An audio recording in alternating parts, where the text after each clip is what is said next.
Well, hello, and welcome back to the channel. Today we will be listening to testimony from Guglielmo Marconi, the inventor of the Marconi wireless and president of the Marconi Co. that allowed for that infamous CQD to be sent out. Let's listen in. The inquiry will now be resumed. I wish to ask Mr. Marconi a few questions. Mr. Marconi, will you give the reporter your full name? Guglielmo Marconi, State your place of residence, please. London, England. Your vocation? Electrical engineer and chairman of the British Marconi Co. As chairman of the British Marconi Co., have you men employed in wireless telegraphy? Yes, a great number. Did you have one of your employees on the Carpathia Yes, sir. when she went to the rescue of the survivors of the Titanic?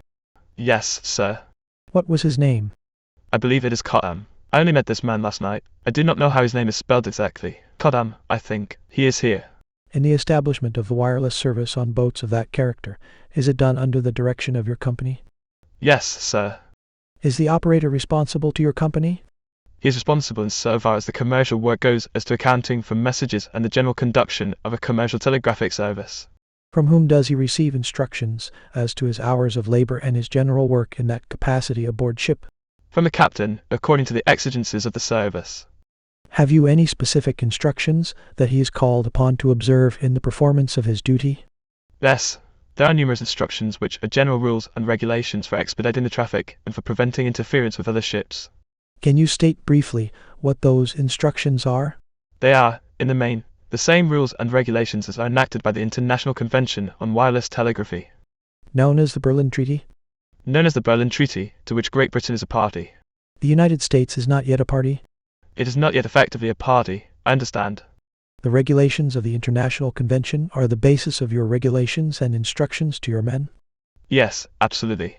On shipboard must the operator take his instructions as to the hours of labor from the captain of the ship. Thus, Under these instructions, are you required to have more than one operator on a ship making a voyage of this character?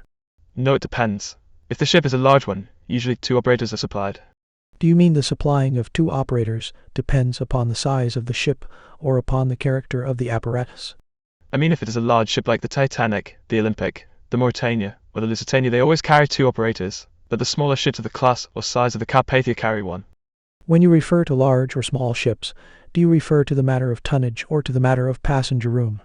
I refer to the average number of passengers carried, the number carried or the number for whom accommodation is provided. We generally presume that a ship with large passenger accommodations will carry a greater number of passengers. Was any effort made, to your knowledge, to increase the number of operators on the Carpathia? It was not considered necessary, and the ship owners did not consider it necessary either so far as I am aware. With what kind of wireless service or equipment is the Carpathia provided? The Carpathia is provided with an equipment which I should call a short-distance equipment. It is an apparatus which can transmit messages, under favorable circumstances, up to about 180 or 200 miles. On the average, I should say the distance is about 100 miles. Does this depend upon the weather or the sea? It depends on numerous circumstances. It depends on the state of space, not necessarily the apparent weather. It may be a very bad day and still the messages may go all right. It also depends to a large extent on the skill of the operator. As to the distance within which communication may be effected? Thus, if he can adjust his transmitter to its best condition, approaching its greatest efficiency, he will effect communication at the greatest distance. Referring to the equipment on the Carpathia, its maximum efficiency would be about 180 miles? I should say perhaps 200. 200 miles? Sometimes perhaps more, but on very rare occasions.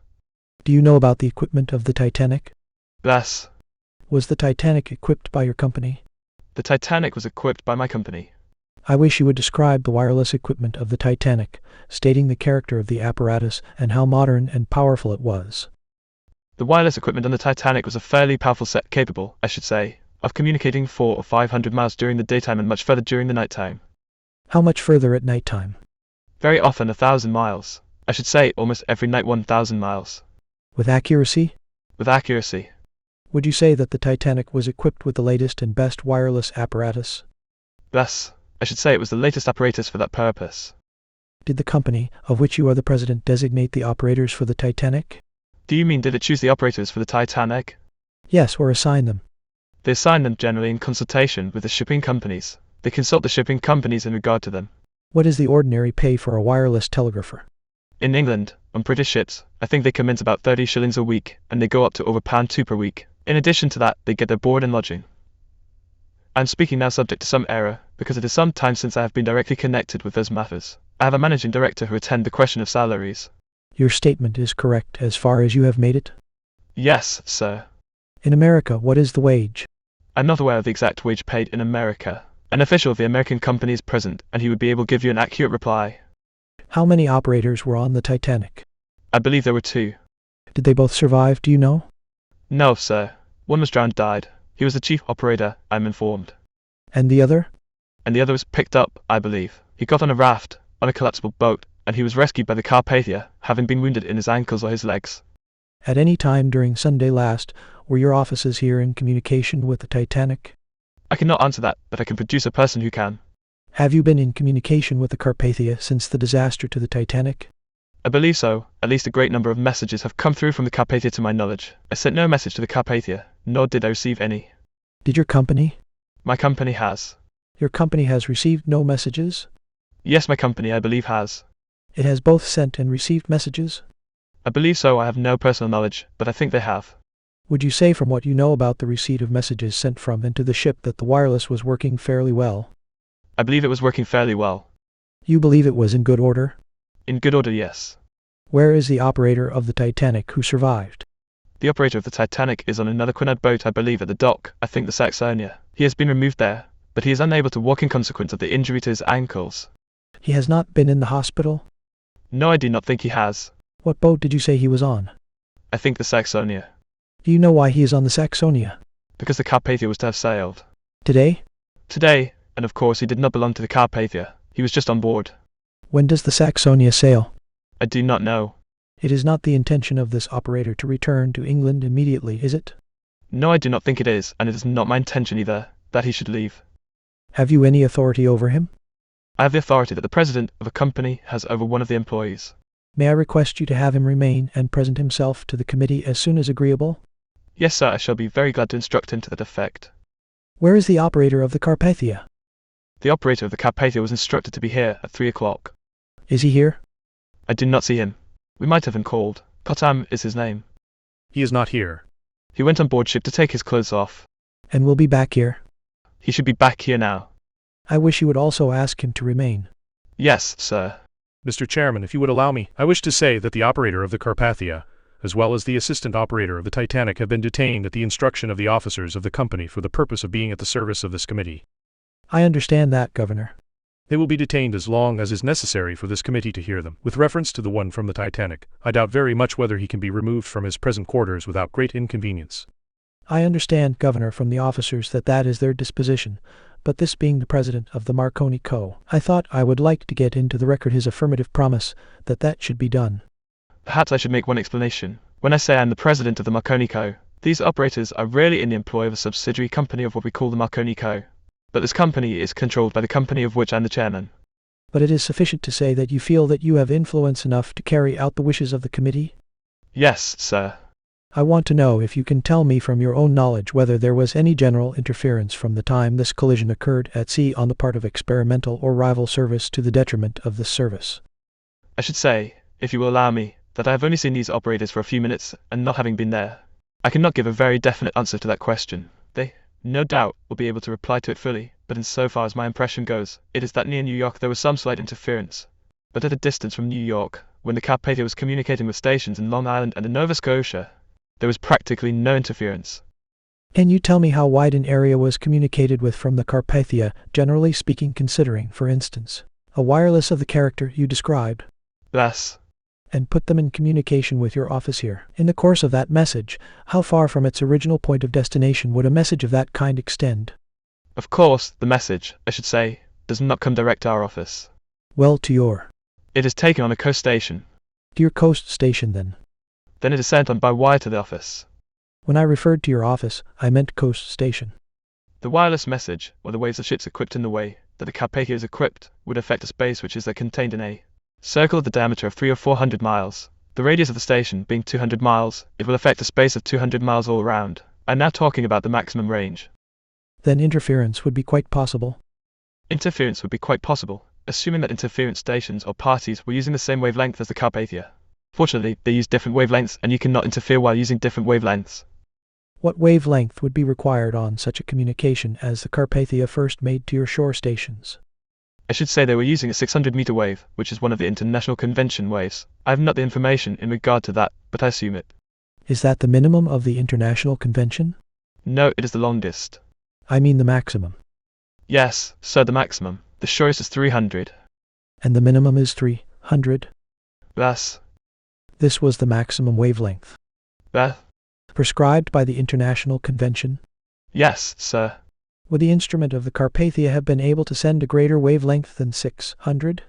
I do not think so. Did you hear the captain of the Carpathia testify? I heard the end of his evidence, just the latter part. Did you hear him say that they caught this message from the Titanic providentially? I heard him say that. That the operator was removing his shoes and about to retire? Yes, sir, I quite admit that it was providential. And that in 5 minutes more communication would have been impossible? It was absolutely providential. I agree with the captain. If this operator is not at his post of duty, has the wireless message no signal to arouse him?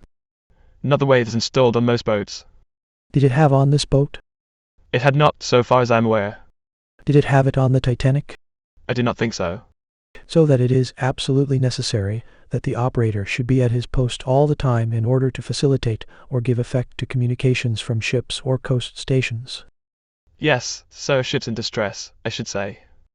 Ships in distress and coast stations? And coast stations. Of course, if a coast station or ship calls another ship and the operator does not answer, he simply waits until later, till the operator is awake or until he has come back. I'm referring to the ordinary commercial communications. Yes, but later in this instance would have probably meant that all these passengers and crew that were saved would have been lost. Yes, sir, I quite admit that. Do you recall any international regulations of the Berlin Convention or any provision relating to that matter? I do not think there is any provision in regard to that matter. Ought it not be incumbent upon ships at sea who have the wireless apparatus to have an operator always at his key? I think it certainly should be. Of course, it might come rather hard on small ships. The ship owners will not like the expense of 2 men. On the English basis of wage, it would not be very serious. No, it would not be, but it is very much a matter that affects the ship owners. They do not like to carry 2 operators when they can get along with one. On the Titanic, if you know, was there a constant relay? You mean a constant lookout? Constant attention? Yes. Yes, there should be and there was. That was the purpose of having 2 operators? That was the purpose of having 2 operators, and also for the purpose of handling the greater number of messages which come to a larger and more important ship. Are those men of equal skill? Usually there is one man in charge who is an experienced man, and the other man is also a telegraphist, but a junior man of less experience. And less remuneration? Yes, sir. I should, if you will allow me, to state that all the wireless telegraphists employed on British ships have to get a license of competency from the English government, but they are not allowed to operate. Does that go to their competency as operators? I think it does. Does it include their character as man? Yes, sir. And general fitness? And general fitness. Do you have much difficulty in supplying your stations with operators? Sometimes we have. It takes some time to train them. We train them at a school of ours. Do you have any regulations that touch the question of their habits? They have to be subject to the discipline of the ship. They must obey the captain, as everyone aboard a ship has to do, and of course they have to behave in a decent manner on shore. They must not discredit the service in any way. I should like to ask whether, in your opinion, the amateur operators of wireless stations are calculated to minimize the effectiveness of practical work on land and sea. I think it does effectively minimize or hamper the useful communications, because on an occasion like this I was told I always want confirmation from a man who was there, but if I remember correctly, I was told last night that a great number of unknown stations called up the captain for news. Unknown stations? Yes, sir. Of course the ship would not reply except to the authorized station sending traffic. That causes interference and causes trouble. In England, of course, that is impossible, because stations are not allowed to do that. How long has wireless telegraphy been a practical science? I think it has been a practical science since you mean in regard to shipping. In regard to shipping? I should say since 1900. Of course, great improvements have been made since. Who made the first successful experiment? On ships? Yes. I think I did myself. In what year? In 1897. Since that time have you found it efficient in cases of a similar character? To that of the Titanic and Carpathia. Yes, I'm very glad to say that it has been of paramount utility in a great number of cases. In what cases? The most important, looking backward, was the collision, which occurred between the Republic of the White Star Line and the Florida. near Nantucket when assistance was summoned, and, fortunately, in that case practically everyone was saved. Other cases have occurred with other ships. I remember a lightship in the English Channel which was run down over 10 years ago which obtained assistance by the same means, and one of the Quinard liners got into trouble some time ago, a long time ago, and summoned assistance by the same methods. Of course, the two important and sensational cases in which it has proved of utility have been the wreck of the Republic and this disaster to the Titanic. Do you regard the Berlin Convention as a step in the direction of the international utility of wireless telegraphy? I think in regard to shipping and shore stations it is a good regulation. It is a means for regulating the working and preventing interference, provided, however, that it is administered in a fair manner by the governments concerned. How many wireless stations are there now in the United States? Do you know? I do not know exactly, but there is a fair number. What is the maximum distance over which communications may be accurately made? The longest distance I can recall is from Ireland to the Argentine Republic. From where? Ireland. From what point? Clifton, Ireland to Buenos Aires. In the Argentine Republic? Yes, in the Argentine Republic. That is 6,000 miles. Have you personal knowledge of the correctness of that? I have personal knowledge because I was at the receiving end when the message was received. You were at the receiving end? I was in South America, at Buenos Aires. My assistants were in Ireland. What wavelength was used in that test? A wavelength between 7,000 and 8,000 meters, 25,000 feet. In that test, was there any mountainous obstructions? There was a part of the coast of Brazil intervening between the two. And that is mountainous? That is mountainous in that part. Was the Californian equipped with wireless? I do not know. It was not equipped by you? I could not say one way or the other. I should say that I travel about a great deal and ships are equipped in England when I am not there. Have you made any experiments in transoceanic service of that character? Yes, sir. It is employed at present for transmitting messages between Canada and Ireland, a place called Glace Bay in Canada, and another place called Clifton, in Ireland. Is that assuming a practical phase? That is on a practical and commercial basis, the distance being approximately 2,000 miles between the 2 points. What wavelength is required? The wavelength there is 7,000 meters. When was that communication between Ireland and Buenos Aires? It was in October, in 1910. Is there any proficiency test prescribed by any special board in England? Yes, the operators have to pass a proficiency test before the post office authorities, which control the telegraphs in England. Is there any in this country? I believe there is now. How recently? Since a law was passed compelling passenger-carrying vessels to carry wireless telegraph apparatus. About 2 years ago? About 2 years ago. There seems to be a distinction between commercial business and distress or emergency business, ship's business. Why should that be so? For this reason, the commercial business is paid for and accounted for between the ships and the shore stations and organizations working the telegraphs on land, whilst, of course, for distress messages and messages affecting the safety of ships no charge is made and is not in itself a commercial business.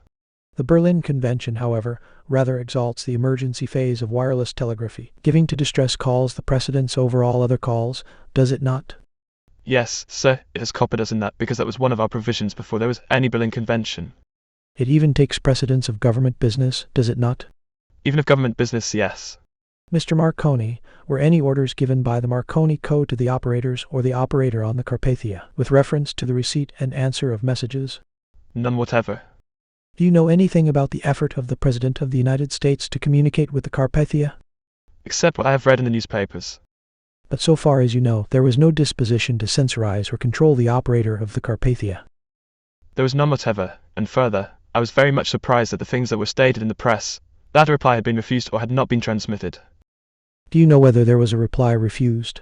Only from what I saw in the press. I might say that the operator, of course, can speak for himself, but I asked him that question last night when I boarded the Carpathia and he told me that he never dreamed of refusing to reply to a message sent by the President.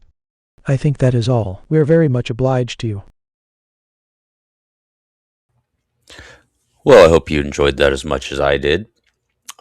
If you haven't already, please like and subscribe. The next one we will be listening to will be Charles Lighthauler, second officer of the Titanic, highest ranking officer to have survived the sinking. Hope to see you there.